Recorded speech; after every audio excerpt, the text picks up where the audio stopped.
This is Bedtime Stories, Grownup Edition, Short Stories, The Last 48, Part 2. When we left off, Mighty Mouse, True, had sent Tasha to swim with the fishes. Everybody in the family, plus Selima's friends and Wise's family and friends, were on Manny's luxury yacht for Wise's proposal to Selima and their wedding. The proposal had gone off without a hitch, for the most part. The engagement party was in full swing when several of the guests decided that they would slide out a little early.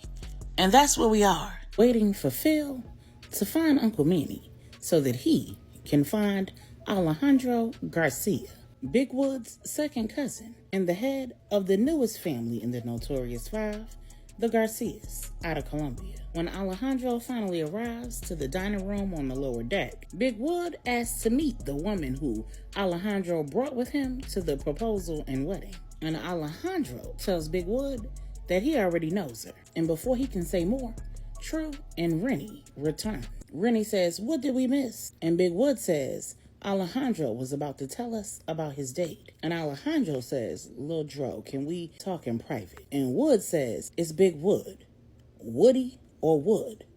But don't ever call me Lil anything. And we don't need to talk in private, cousin. Everybody here needs to know why you thought it was a good idea to show up to Wise and Selima's engagement with my ex." Alejandro said, "Well, if I thought that it was going to be an issue, I wouldn't have. But I figured after you heard her out, you'd be glad I did." Big Wood said, "Why would you think that?" And Rennie said, "If she had something to say, she should have said it with her clothes on." And Samuel said, "What exactly did she tell you to get you to bring her with you?" And Miss Charlotte said, "And what exactly did Big Dro have to do with this? Because I'm sure he was involved." Alejandro said, "Okay, what am I missing? Where is Tasha?" Rennie said, "Oh, she in the ocean. You want to join her?" Alejandro said, "What the hell happened?" True said, "First, you tell us why you brought her here." And then Alejandro explained just how Big Dro played him for a damn fool. Alejandro said, "Oh, when Big Dro called me and asked me if I was coming to the wedding,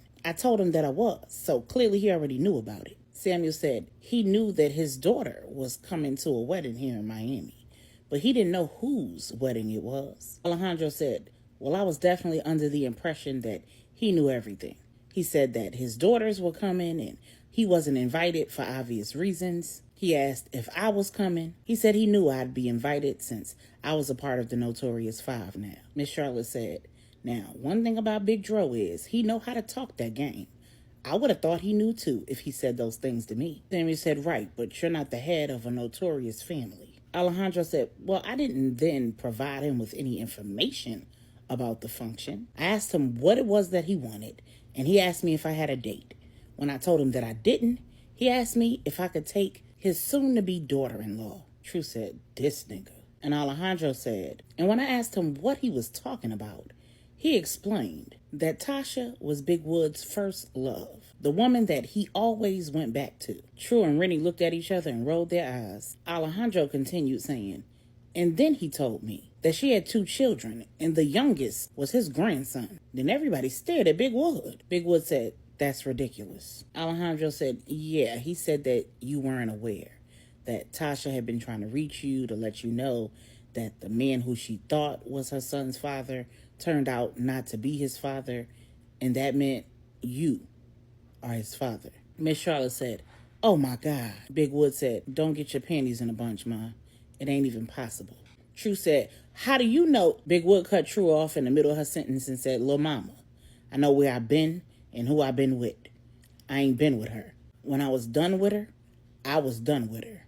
I ain't double back." Alejandro said, "Well, your father seems to think that you and Tasha were on again and off again for decades." Wood said, "That's besides the point. She did something that was unforgivable. And when I found out, I cut her off. Forever." Alejandro said, "Well, according to Big Dro, your mother and he was still providing for her financially." Big Wood looked at Miss Charlotte like she had grown a second head. He said, "Ma, you still was supporting her?" Miss Charlotte said, I couldn't leave her and those children high and dry, baby." Alejandro said, "I don't know if Big Dro was intentionally misleading me or if Tasha had misled him, but he sounded like he truly believed that that was his grandson, and he was adamant that you needed to know. And the only way that he could orchestrate a meetup between you and Tasha was for me to bring her with me. Big Joe said, right, and calling me on the phone, that wasn't an option.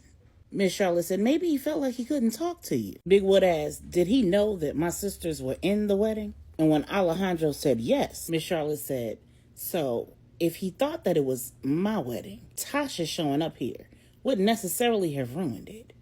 But if he thought that it was Big Wood's wedding, True said, then Tasha showing up here and announcing that Big Wood was the father of her son would have certainly ruined it. Alejandro said, and if he would have said anything that indicated to me that he thought that it was either of your weddings, I would have never brought her. Charlotte said, but why bring her at all? Alejandro said, I agreed to bring her because I knew she had no connection to Wise and Selima. And because when I talked to her myself, she said that she just wanted a private moment to have a conversation with Big Wood about their son. Then Samuel said, and you and your wife have no children? And Big Wood has made it clear that he ain't got no interest in being at the helm of your family. Big Wood said, so if I had a son out there who you could take under your wing and groom? Alejandro said, we give all of our children choices, don't we? Big Wood said, my children will never be in that life. I got out of it because it had served its purpose for me. I don't like being manipulated. And I don't like for people to put my back against the wall. You wanted to put me in a position where I couldn't say no, where I'd either have to step up or let you groom my son. Well, I'll have you know that I'll burn it down before I run it. Miss Charlotte said, well, do you think we need to get a DNA test? Big Wood said, what part are you not hearing, Ma? Miss Charlotte said, watch your tone. Big Wood said, respectfully, I ain't sleep with that broad. I was never alone with her after she told me what she did. Between my favorite girl's funeral in Denver, I hadn't even laid eyes on Tasha. I know you loved her, Ma, and I know you trying to figure out a way to make sure her kids are good. But they don't have no connection to me, and I don't feel no responsibility for them. You want them to be taken care of? Talk to Big Dro. He put her up to this mess, so he needs to take care of her kids. Then Samuel said, I'm a little tired of playing with Big Dro. And as he walked away, Big Wood said, and so am I.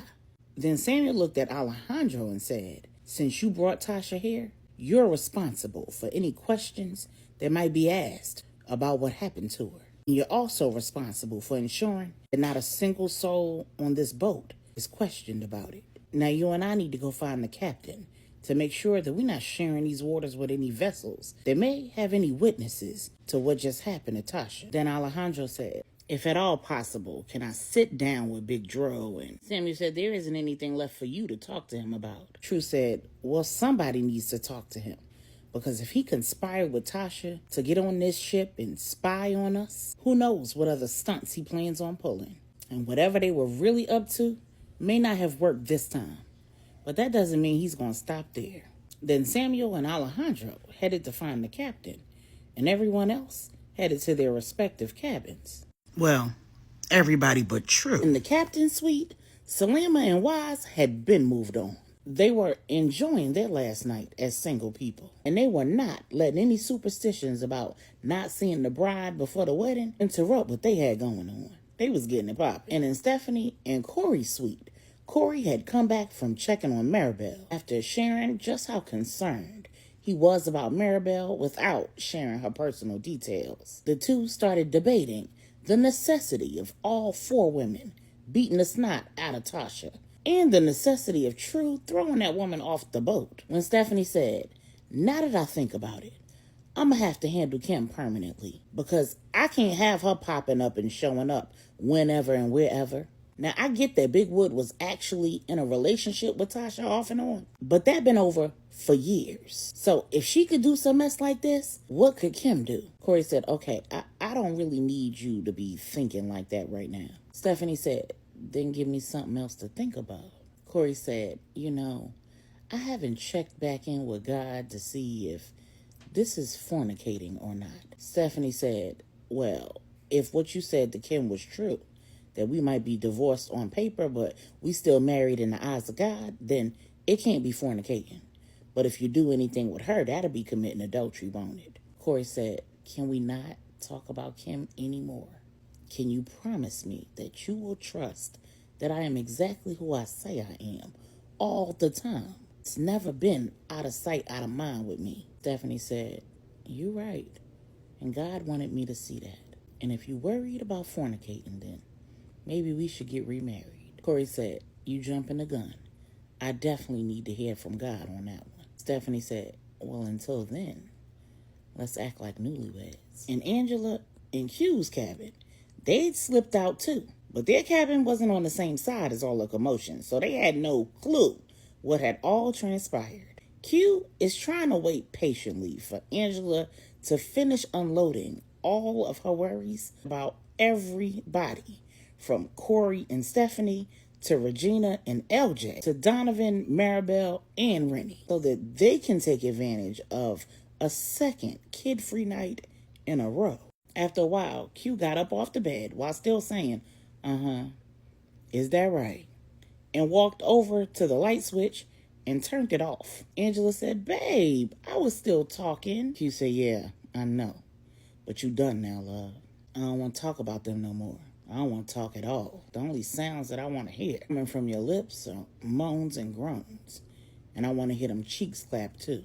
In the Queen Mother and Idra's cabin, Idra is trying to revisit that halted conversation that they'd started prior to going to Vegas. And the Queen Mother just said, "Can't we table this discussion until after this wedding? After the whole thing with Melissa is resolved and we find out what's going on with Jeff? And after we find out who attacked Maribel?" Idris said no, because after we find out all of those things, there'll be some other thing that we need to find out. It shouldn't be that difficult for you to tell me, one way or the other, what are your intentions for this relationship, Bella? Am I just something to do? Or just somebody to do? Or both? Or am I somebody that you can see yourself spending the rest of your life with, legitimately? And in LJ and Regina's suite, Regina is trying to wear LJ out. And when they finished, LJ asked Regina if she was trying to kill him now. And Regina said no. She was just trying to get all she could out of his member before it stopped working. LJ said, "Damn, Gigi, what kind of mess is that to say to your man?"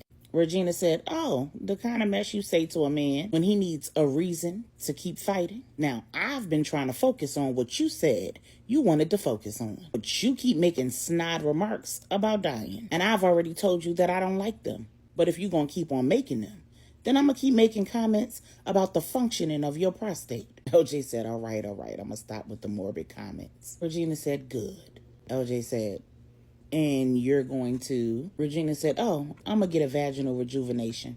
If you watched the Notorious Five, then you know that Regina was having some difficulties with her pelvic floor. Miranda had provided her with some suggestions on ways to tighten it and recommended some over-the-counter products that the couple could use to make their lovemaking more enjoyable. She also told them about some more permanent solutions. And since the natural route had worked perfectly, Regina decided to forego surgery on her hoo-ha. So when she made that statement to LJ, he was like, say what? Regina said, yeah, I've decided that I'm going to go ahead and have the vaginal rejuvenation surgery. LJ said, and what prompted that? Regina said, oh, I just figure if you plan on dying, I'm going to have to get me a new man. And he deserves a whole new vagina. In Samuel and Charlotte's cabin, Charlotte is pacing, wringing her hands, and not so patiently waiting for Samuel to return from the helm, where he and Alejandro met Manny to review the nautical equipment and ensure that there weren't any witnesses on any nearby vessels who they needed to handle. While Charlotte understands why True, Rennie, Stephanie, and Selima beat the snot out of Tasha, she's actually really upset that True threw Tasha off that boat. Over all the years that her son had been in that life, she'd never witnessed any violence. So to see 4 women behave like that and see her son's fiance pick a woman up over her head and Superman throw her off of a boat had her completely undone. She was definitely worried about Tasha's 2 children growing up without fathers and now without a mother, and she was concerned about the life and safety of her ex-husband, Big Dro, and the fact that even if he lived through this situation he created, he'd probably never be able to reunite with his son, his only son. At the helm, Samuel is glad to learn that there aren't any nearby vessels, so there aren't any witnesses to Tasha's dive off the side of the boat, but he's shocked when Manny tells him that Tasha is not in the water. The area below the lower deck extends out from the boat, and that's where the lifeboats and equipment is stored. When they send guards down to the equipment area to check, they find Tasha's body. Samuel looks at Alejandro and says, "That's your problem to clean up as soon as this boat docks in the morning. And when you're done, don't get back on the boat. Go handle your cousin. You're going to have to choose between him and your seat at this table. One of my biggest regrets is not dealing with my sister when all signs indicated that she was somehow connected to the Ramirezes and that they used her to find my family home. I lost my mother and my twin, and because I didn't deal with her, Bella lost her son and suffered unimaginable torture for over a month. And Jiro wasn't even satisfied with that. Over 30 years later, he conspired with the Ramirezes to come after my sister Bella, her children, and her grandchildren. What True did out there might seem extreme, but she's been trained by the best. My sister Bella has taught those girls to handle problems once and for all. Had I done that, I would have saved this family a whole lot of pain. You want to keep your brand new seat at this table? You'll take a page from Bella in True's book and handle Big Dro once and for all." And in Maribel's room, she's crying and watching Donovan play the piano on the middle deck. It's almost like he's singing directly to her, because he's staring at the camera while he's singing his heart out. And Maribel is captivated. She's just staring at the screen like, "Your perfume